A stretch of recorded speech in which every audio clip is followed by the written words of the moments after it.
Saudara-saudari yang terkasih, selamat pagi berkah dalam. Sudah kita memberi senyum hari ini, Senin 15 November 2021.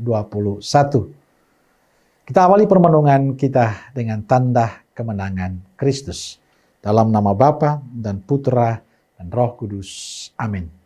Permenungan kita diambil dari Injil Lukas bab 18 ayat 35 sampai 43. Saudaraku yang terkasih, hari ini kita mendengar kisah tentang Yesus menyembuhkan seorang buta di Yeriko. Kisah ini sering kali kita dengar, dan mungkin bagi kita ini kisah biasa-biasa saja. Karena Yesus sering melakukan segala kebaikan kepada mereka-mereka yang membutuhkan cintanya. Diceritakan penginjil Lukas hari ini, pada saat Yesus hampir tiba di Yeriko, ada seorang buta duduk di pinggir jalan dan mengemis. Karena mendengar orang banyak lewat, ia bertanya, ada apa ini? Kata orang kepadanya, Yesus orang Nazaret sedang lewat. Maka si buta berseru, Yesus anak Daud, kasihanilah aku. Orang-orang yang berjalan di depan menyuruh dia diam. Tapi semakin kuat ia berseru, Yesus anak Daud, kasihanilah aku. Mendengar teriakan si buta, Yesus berhenti dan menyapanya dan mendengarkan harapan dan keinginannya. Si buta meminta agar ia bisa melihat. Maka Yesus memberi jawaban yang indah. Melihatlah, imanmu telah menyelamatkan dikau. Pada saat itu ia juga melihat, lalu mengikuti Yesus sambil memuliakan Allah. Saudaraku yang terkasih, kisah penyembuhan orang buta ini bagi saya sangat menarik. Sebagai seorang yang buta matanya, mereka tidak memiliki harapan. Masa depan mereka kelihatan tidak ada. Mereka tidak bisa melihat, tidak bisa berbuat sesuatu. Hidupnya dari belas kasihan orang lain. Dan banyak orang kadang tidak menganggap kehadiran mereka dalam kebersamaan. Banyak orang kurang mempedulikan mereka. Mereka dianggap hanya menyusahkan orang lain. Tapi hari ini Yesus hadir memberikan harapan bagi mereka. Yesus hadir memberikan kepercayaan pada mereka bahwa masih ada hari esok yang cerah. Yesus hadir memberi cinta untuk mereka. Hadir memberikan kekuatan dan keyakinan pada mereka bahwa masih ada orang yang peduli, masih ada orang yang mau membantu, masih ada orang yang mau menolong dan membuat mereka bahagia. Dan itulah yang diceritakan dalam Injil hari ini. Si buta tetap memohon untuk kesembuhan.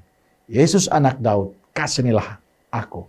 Ungkapan ini menunjukkan si buta sungguh percaya pada Yesus. Dan yakin Yesus peduli. Yesus akan menyembuhkan, mampu membuat dia bisa melihat. Kesungguhan hati si buta memohon pertolongan Yesus mendapatkan hadiah indah dari Yesus, yakni dia bisa melihat. Saudaraku terkasih, ada dua hal penting yang bagi saya perlu kita renungkan hari ini. Pertama, sikap kepedulian. Yesus sangat peduli pada mereka yang menderita. Yesus setiap saat berusaha memperhatikan, menolong, membantu mereka. Setiap orang yang mengalami penderitaan yang datang padanya selalu diperhatikan oleh Yesus. Ia mendengarkan jeritan dan harapan mereka. Yesus sangat memperhatikan mereka. Dan bagi saya ini penting untuk kehidupan beriman kita. Kita hendaknya memiliki sikap peduli. Kita hendaknya memiliki perhatian dan cinta. Hendaknya kita selalu memberikan harapan dan sukacita pada yang mengalami kesulitan, mengalami penderitaan. Bukan menjauhi mereka, bukan sinis pada mereka, tapi mencintai mereka. Di tengah kita, bersama keluarga kita, tetangga kita, mungkin banyak sekali orang yang membutuhkan cinta kita. Lalu bagaimana sikap kepedulian kita untuk mereka? Pengalaman Yesus hari ini mengajarkan kita untuk berani keluar dari kesempitan diri, dan mau terbuka hati, mau peduli dengan mereka. Yang kedua, bersyukur. Orang buta yang sudah disembuhkan bersyukur karena dia bisa melihat. Ungkapan syukurnya adalah dengan mengikuti Yesus sambil memuliakan Allah. Ia tidak tinggal diam dan lupa diri, tapi bersyukur dan mengikuti Yesus. Ini contoh indah dalam kehidupan beriman. Bahwa Allah sungguh baik dengan kita, Allah peduli dengan kita, cuma pertanyaannya apakah kita selalu bersyukur? Apakah setelah berkat dari Allah yang diberikan kepada kita membuat kita semakin menghidupi cara hidup Yesus? Inilah harapan saya untuk kita semua. Agar dengan berkat yang Tuhan berikan pada kita, kita jadikan sebagai berkat bagi sesama lewat sikap dan perbuatan baik kita untuk mereka. Jangan hentikan berkat Tuhan, kebaikan Tuhan itu pada diri kita, tapi salurkanlah kebaikan berkat itu pada sesama. Kita menjadi orang yang lebih peduli, kita menjadi orang yang lebih peka, pribadi yang murah hati, pribadi yang penuh syukur dan mau berbagi kebaikan kepada sesama yang lain. Saudaraku terkasih, jadilah hidup kita menjadi orang yang peduli dan penuh perhatian pada sesama. Banyak orang-orang buta yang ada di sekitar kita.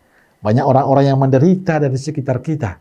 Banyak orang-orang yang mengharapkan bantuan kita. Saya berharap kita mau tergerak hati untuk menolong mereka, mengulurkan tangan mereka, peduli dengan mereka. Mungkin kita tidak bisa melakukan hal yang luar biasa untuk mereka. Tapi pada saat kita mendengarkan mereka, menghargai mereka, menyapa mereka, dan merasakan bagaimana pahitnya hidup mereka, di sana kita telah memberikan harapan baru untuk mereka. Dan saya berharap kita tetap menjadi berkat untuk semuanya. Amin. Semoga Allah yang Maha Kuasa memberkati saudaraku sekalian, Bapa, Putra, dan Roh Kudus. Amin. Keluarga Kudus Nazaret, doakanlah kami. Amin. Berkah dalam.